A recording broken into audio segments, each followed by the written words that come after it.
This teacher's first day on the job saw a student not attending class, standing in a trash can, so he went over and asked what was wrong. The boy said, "The class teacher said he couldn't learn anything. He's a piece of trash." So, the teacher listened and looked at the classroom, then came over to the boy, introduced himself as Clark, shook the boy's hand. Then he asked, "Do you know who I am?" It's Mr. Clark. See? You just learned something. Let's get you out of there. The boy was grateful. He didn't know yet. This strange teacher in front of him would change the fate of countless students. In just 4 years, Clark had brought the rural elementary school's overall ranking to the top of the city, and he became the most admired teacher by the principal and parents. But at the end of the semester, Clark resigned from his job. He said goodbye to his parents. He drove to New York alone, determined to pursue his dream of education in the big city. However, the big city schools looked down on him as a village teacher. After many failed attempts, Clark was running out of money while working as a waiter in a restaurant. While continuing to look for a school, one day, he was in front of an elementary school. He saw a student almost fighting with a teacher. He rushed up to persuade the fight. When the principal came out, only then the students called back the trouble, and the teacher was so angry that he resigned on the spot. You can have the little bastards.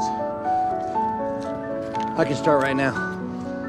And so, Clark finally found a new job. He even volunteered to take the class of the student who had just caused the trouble. The principal advised him to think again, because this class, it was the worst class in New York. Every year, many teachers are pissed off.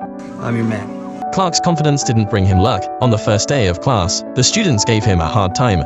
This girl, Shamika, the class' most aggressive prick, with her instigating him. No one listened to Clark. After school, the classroom was a mess. Walked out the door to see his car had been spray painted. The students must have done it. The next day, when the students walked into the classroom, they were stunned. The classroom walls had been painted a new color. It was so clean. Clark himself showed them, this is the right use for paint, but the students didn't like it. The principal also thought Clark was messing around. In front of the students, he reprimanded him in front of the students. Clark, who already had little authority, became even more embarrassed. He didn't give up. Instead, he started setting rules for the students. Of course, no one paid him any mind. As soon as the bell rang, the students rushed out, only to find the door was locked. That's one of Clark's rules. From now on, when you go to dinner, you have to stand in line. The students reluctantly formed to lines. Shamika snuck into the line. When Clark found out, he stopped everyone and said, if one person doesn't follow the rules, then everyone would have to go hungry with her. As the students watched, Shamika had to compromise. She returned to her original position with an unhappy face. Clark thought things were about to get better, until the following Monday. He opened the classroom door and realized he was wrong. Everything he had carefully set up had been destroyed with a vengeance. The walls were covered with mocking words. What kind of students are these?